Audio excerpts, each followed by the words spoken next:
Hi friends, welcome to TED library. അപ്പോൾ നമുക്കിന്ന് functional സൈക്കോസിസിനെ കുറിച്ച് നോക്കാം. ICD-10 F22 F29 വരെയുള്ള കോഡ് റേഞ്ചിലാണ് ഫങ്ഷണൽ സൈക്കോസിസിനെ കുറിച്ച് പറയുന്നത്. മെയിൻലി ഫങ്ഷണൽ സൈക്കോസിസ് എന്ന് പറയുന്നത് ഒരു വ്യക്തിക്ക് ശാരീരികമായിട്ടുള്ള ഒരു ബുദ്ധിമുട്ടുകളല്ലാണ്ട് തോട്ടിലും പെർസെപ്ഷനിലും ബിഹേവിയറിലും ഒരു ഡിസ്റ്റർബൻസ് ഉണ്ടാക്കുക. അത്തരത്തിലുള്ള ഡിസ്റ്റർബൻസ് മൂലം ഉണ്ടാകുന്ന സിവിയർ ആയിട്ടുള്ള മെൻ്റൽ ഡിസോർഡേഴ്സിനെ ഗ്രൂപ്പ് ചെയ്തിട്ടുള്ള ഒരു ഗ്രൂപ്പ് ഓഫ് ഡിസോർഡേഴ്സാണ് ഫങ്ഷണൽ സൈക്കോസിസ് എന്ന് പറയുന്നത്. ഈ ഒരു ഗ്രൂപ്പിൽ കോമൺലി കണ്ടുവരുന്ന ടിപ്പിക്കലായിട്ടുള്ള കാറ്റഗറീസ് പറയുകയാണെങ്കിൽ schizophrenia, mood disorder and delusional disorders. അപ്പോൾ നമുക്ക് ആദ്യം സ്കീസോഫ്രീനിയ എന്താണെന്ന് നോക്കാം. Schizophrenia is a chronic brain disorder that impacts a person's ability to think, feel and behave clearly. ഇപ്പോൾ സ്കീസോഫ്രീനിയ എന്ന് പറയുന്നത് ക്രോണിക് ആയിട്ടുള്ളൊരു ബ്രെയിൻ ഡിസോർഡറാണ്. ഇതൊരു വ്യക്തിയുടെ എബിലിറ്റി ടു തിങ്ക്, ചിന്തിക്കാനും പെരുമാറാനും ഫീൽ ചെയ്യാനും ഉള്ള കഴിവിനെയാണ് കൂടുതൽ എഫക്റ്റ് ചെയ്യുന്നത്. ഇനി ഇതിൻ്റെ സിംറ്റംസ് പറയുകയാണെങ്കിൽ ഹാലൂസിനേഷൻ ഉണ്ടായിരിക്കും, ഡെലൂഷൻ ഉണ്ടായിരിക്കും, ഡിസോർഗനൈസ്ഡ് ആയിട്ടുള്ള തിങ്കിങ് പാറ്റേൺ ആയിരിക്കും, അതുപോലെ തന്നെ അബ്നോർമൽ മോട്ടോർ ബിഹേവിയറും കാണിക്കും.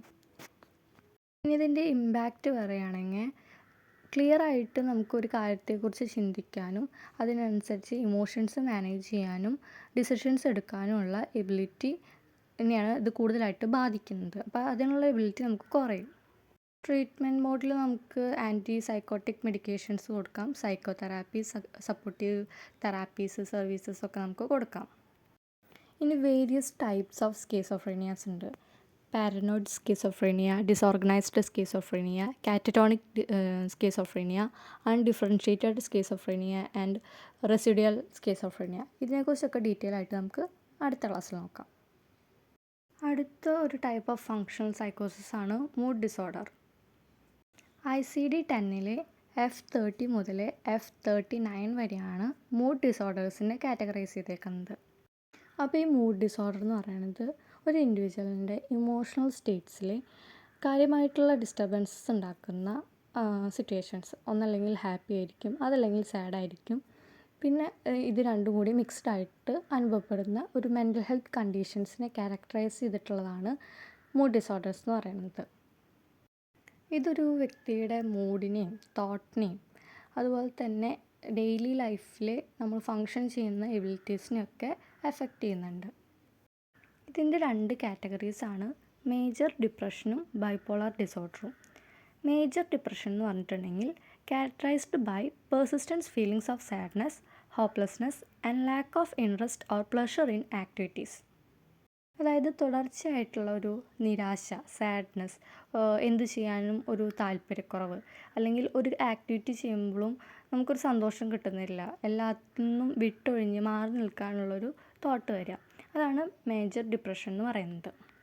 അടുത്തത് bipolar disorders. It means involves episodes of mania, extreme elevated mood and depression. അതായത് മെയിൻലി ഈ മെൻ്റൽ ഇൽനെസ് കാറ്റഗറൈസ് ചെയ്തേക്കുന്നത് എക്സ്ട്രീം ഷിഫ്റ്റ്സ് ഇൻ മൂഡ്സ്, എനർജിയും മൂഡും ആക്ടിവിറ്റി ലെവലൊക്കെ എക്സ്ട്രീംലി ഷിഫ്റ്റ് ചെയ്തുകൊണ്ടിരിക്കുക. ഇനി മൂഡ് ഡിസോർഡേഴ്സിൻ്റെ ട്രീറ്റ്മെൻറ്റിൽ നമ്മൾ ഇൻക്ലൂഡ് ചെയ്യുക മെഡിക്കേഷൻസ് ഉണ്ടായിരിക്കും, ആൻറ്റി ഡിപ്രസൻസും അതുപോലെ തന്നെ മൂഡ് സ്റ്റെബിലൈസേഴ്സും കൊടുക്കാം, സൈക്കോതെറാപ്പി കൊടുക്കുന്നുണ്ടായിരിക്കും, അതേപോലെ തന്നെ ECT, ഇലക്ട്രോ കൺവൾസീവ് തെറാപ്പി. അത് ഓരോ പേഷ്യൻസിൻ്റെയും സിറ്റുവേഷൻസ് കാറ്റഗറൈസ് ചെയ്ത് ഏത് ലെവലാണെന്ന് മനസ്സിലാക്കിയതിന് ശേഷമായിരിക്കും നമ്മൾ ട്രീറ്റ്മെൻറ്റ് പ്രൊസീജിയേഴ്സ് സ്റ്റാർട്ട് ചെയ്യുക. അടുത്ത ഒരു ടൈപ്പ് ഓഫ് ഫങ്ഷണൽ സൈക്കോസിസ് ആണ് delusional disorders. ICD-10 code F22 delusional disorders mainly classify ചെയ്തിരിക്കുന്നത്. ഡെലൂഷണൽ ഡിസോർഡേഴ്സിനെ നമ്മൾ പ്രീവിയസ്ലി പാരനോയിഡ് ഡിസോർഡേഴ്സ് എന്ന് വിളിച്ചിരുന്നു. അൺഷേക്കബിൾ ആയിട്ടുള്ള ഫോൾസ് ബിലീവ്സും അതുപോലെ തന്നെ ഡെലൂഷൻ്റെ പ്രസൻസിലും നമ്മൾ കാറ്റഗറൈസ് ചെയ്യുന്നതാണ് ഡെലൂഷണൽ ഡിസോർഡേഴ്സ്. ഇനി കുറച്ച് ടൈപ്സ് ഓഫ് ഡെലൂഷൻസ് നോക്കാം. അതിൽ ഫസ്റ്റ് വരുന്നതാണ് ബിസയർ. ബിസയർ ഡെലൂഷനിൽ വരുന്നതാണ് ഇമാജിനിങ് ഇമ്പോസിബിൾ സിറ്റുവേഷൻസ്. ബിസൈർ ഡെലൂഷൻസ് എന്ന് പറയുന്നത് ഫാൾസ് ബിലീഫ്സ് ആണ്. അത് നമുക്ക് ക്ലിയർലി മനസ്സിലാവും. ഇമ്പോസിബിൾ ആയിട്ടുള്ള കാര്യങ്ങളായിരിക്കും ആ ഒരു വ്യക്തി പറയുന്നുണ്ടായിരിക്കുക. നമുക്കത് അണ്ടർസ്റ്റാൻഡബിൾ ആയിരിക്കില്ല. ഒരു ഓർഡിനറി ലൈഫ് എക്സ്പീരിയൻസിനെ വെച്ച് നോക്കുമ്പോൾ ഒട്ടും ബേസ്ഡ് അല്ലാത്ത കാര്യങ്ങളായിരിക്കും ബിസൈർ ഡെലൂഷനിൽ പറയുന്നത്.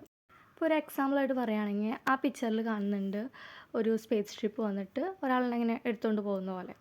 അപ്പോൾ ഈ ബിസൈർ ഡെലൂഷനുള്ള വ്യക്തി പറയുന്നുണ്ടായിരിക്കുക അയാളിനെ ഏലിയൻസ് അറ്റാക്ക് ചെയ്യാൻ വരുന്നുണ്ട്, മുകളിലൂടെ ഒരു സ്പേസ് ഷിപ്പ് പോകുന്നുണ്ട്, ആ സ്പേസ് ഷിപ്പിൽ അയാളെ എടുത്തുകൊണ്ട് പോവും. അങ്ങനെ ഇമ്പോസിബിൾ ആയിട്ടുള്ള സിറ്റുവേഷൻസ് ആയിരിക്കും അയാൾ ഇമാജിൻ ചെയ്യുന്നുണ്ടായിരിക്കുക. അടുത്തൊരു ടൈപ്പാണ് non bizarre delusion. It's imagining possible situations. നമുക്ക് പറയാൻ പറ്റില്ല ആ വ്യക്തി ചിന്തിക്കുന്ന കാര്യങ്ങൾ ഫുള്ളി ഇമ്പോസിബിൾ ആണെന്ന്. എവിടേക്കോ അതിൽ ഒരു പോസിബിലിറ്റി ഉണ്ട്, പക്ഷേ അവർ ആ ഒരു സിറ്റുവേഷൻ ഇൻ്റർപ്രറ്റ് ചെയ്യുന്ന രീതി ആക്യുറേറ്റ് ആയിരിക്കില്ല. ഇപ്പോൾ ഒരു എക്സാമ്പിളായിട്ട് പറയുകയാണെങ്കിൽ, നോൺ ബിസൈർ ഡെലൂഷനുള്ളൊരു വ്യക്തി കുറച്ച് അകലിൽ നിന്ന് രണ്ട് പേര് സംസാരിക്കുന്നത് കാണുകയാണ്. അപ്പോൾ ആൾ സ്വയം ചിന്തിക്കുകയാണ് അവർ തന്നെക്കുറിച്ചാണ് പറയുന്നത്, തൻ്റെ കുറ്റങ്ങളാണ് അവർ നിന്ന് പറഞ്ഞുകൊണ്ടിരിക്കുന്നതെന്ന്. ആക്ച്വലി അവിടെ ഒരു പോസിബിലിറ്റി ഉണ്ട്. ആ ദൂരെ നിൽക്കുന്ന രണ്ട് പേര് ഇയാളെക്കുറിച്ച് സംസാരിക്കാനുള്ള പോസിബിലിറ്റീസ് ഉണ്ട്. പക്ഷേ അത് എന്നെക്കുറിച്ച് മാത്രമാണ് സംസാരിക്കുന്നത്, എന്നെക്കുറിച്ച് കുറ്റങ്ങളാണ് ഇങ്ങനെ നിന്ന് പറയുന്നത് എന്ന് പറയാൻ മാത്രം ആക്യുറേറ്റ് ആയിരിക്കില്ല. അവിടെ ഒരു പോസിബിലിറ്റി ഉണ്ടെങ്കിൽ കൂടി ഇയാളുടെ തോട്ടാണത്. അല്ലെങ്കിൽ ഇപ്പോൾ അവർ തമ്മിൽ ഒരു റിലേഷൻ ഉണ്ട്, ഒരു അഫെയർ ഉണ്ട് എന്നാണ് ഇയാൾക്ക് തോന്നുന്നത് വരുത്തുക. അവിടെ അവർ തമ്മിൽ അഫെയർ ഉണ്ടാവാനുള്ള പോസിബിലിറ്റീസ് ഉണ്ട്, പക്ഷേ അത് ആക്യുറേറ്റ് ആയിരിക്കണം എന്നില്ല, അങ്ങനെ സംഭവിക്കണമെന്ന് നിർബന്ധമില്ല. അപ്പോൾ അത്തരത്തിലുള്ള ഡെലൂഷൻസ് ആണ് നോൺ ബിസൈർ ഡെലൂഷൻസ്. ഇനി അടുത്തൊരു ടൈപ്പ് ഓഫ് ഡെലൂഷനാണ് mood congruent. It's are psychotic symptoms that's align with a person's current mood of state. അതായത് ഒരു വ്യക്തിയുടെ കറൻറ്റ് മൂഡ് ഓഫ് സ്റ്റേറ്റിനെ അലൈൻ ചെയ്ത് വരുന്ന ടൈപ്പ് ഓഫ് ഡെലൂഷൻസിനെയാണ് മൂഡ് കോൺഗ്രൻറ്റ് ഡെലൂഷൻസ് എന്ന് പറയുന്നത്. ഫോർ എക്സാമ്പിൾ, ഒരു ഡിപ്രസീവ് എപ്പിസോഡ്സ് എക്സ്പീരിയൻസ് ചെയ്തുകൊണ്ട് ഇരിക്കുന്ന ഒരു വ്യക്തിക്ക് അതിൻ്റെ ഒപ്പം ഗിൽറ്റ് പോലെ തോന്നുക, ഒരു ഡെലൂഷൻ സ്റ്റേറ്റിൽ ഗിൽറ്റും വർത്ത്ലെസ്നെസ്സും ഒക്കെ തോന്നുക. അപ്പോൾ അത്തരത്തിലുള്ള ഡെലൂഷനെയാണ് മൂഡ് കോൺഗ്രൻറ്റ് ഡെലൂഷൻസ് എന്ന് പറയുന്നത്. അതാണ് മൂഡ് ഇൻകോൺഗ്രൻറ്റ്. അത് മൂഡ് കോൺഗ്രൻറ്റ് നേരെ ഓപ്പോസിറ്റാണ്. ഒരു പെർട്ടിക്കുലർ മൂഡിൻ്റെ ഇൻഫ്ലുവൻസിൻ്റെ ഒന്നും ആവശ്യമില്ല. These delusions are psychotic symptoms where the content of a person's delusion doesn't align with their current mood side. അടുത്തൊരു ടൈപ്പ് ഓഫ് ഡെലൂഷനാണ് persecutory delusion. Persecutory delusion mainly categorise ചെയ്തേക്കുന്നത് ഒരു വ്യക്തിക്ക് ഉണ്ടാകുന്ന സ്ട്രോങ് ആയിട്ടുള്ള ബിലീഫ്, അതായത് അയാളെ ആരോ ഉപദ്രവിക്കാൻ വരുന്നു, മറ്റുള്ളവരെല്ലാവരും കൂടിയിട്ട് അയാൾ ഉപദ്രവിക്കാൻ വേണ്ടിയിട്ട് ഗൂഢാലോചന നടത്തുന്നു, അങ്ങനത്തെ ഉള്ള തോട്ട്സ്, അങ്ങനെയുള്ള ഡെലൂഷൻസിനെയാണ് പെർസിക്യൂട്ടറി ഡെലൂഷൻ എന്ന് പറയുന്നത്. ഇപ്പോൾ ഇതിൽ കുറച്ച് എക്സാമ്പിൾസ് കൊടുത്തിട്ടുണ്ട്. They are reading my mind, അതായത് മറ്റുള്ളവർ എൻ്റെ മൈൻഡ് റീഡ് ചെയ്യുന്നുണ്ട്. അതുപോലെ തന്നെ എൻ്റെ ഒപ്പം വർക്ക് ചെയ്യുന്നവരെ എൻ്റെ വർക്കൊക്കെ കോപ്പി ചെയ്തിട്ട് എന്നെ ആ ജോലിയിൽ നിന്ന് പുറത്താക്കാൻ വേണ്ടിയിട്ട് ബോസായിട്ട് കമ്മ്യൂണിക്കേറ്റ് ചെയ്യുന്നുണ്ട്. അത്തരത്തിലുള്ള ഒരു ഡെലൂഷൻസാണ് പെർസിക്യൂട്ടറി ഡെലൂഷൻസിൽ വരുന്നത്. അപ്പോൾ ഇത്രയൊക്കെയാണ് ഫങ്ഷണൽ സൈക്കോസിസിൽ മെയിനായിട്ട് വരുന്നത്. അപ്പോൾ നമ്മൾ എന്താണ് ഫങ്ഷണൽ സൈക്കോസിസ് നോക്കി അതിൻ്റെ 3 categories, schizophrenia, mood disorder, delusion disorders, ഇത് ഏതൊക്കെയാണെന്ന് നോക്കി അതിൻ്റെ അണ്ടറിൽ ഏതൊക്കെ ടൈപ്സ് കാര്യങ്ങളാണ് വരുന്നതെന്ന് നോക്കി. അപ്പോൾ ഇനി അടുത്ത് നമുക്ക് നെക്സ്റ്റ് ക്ലാസ്സിൽ നോക്കാം.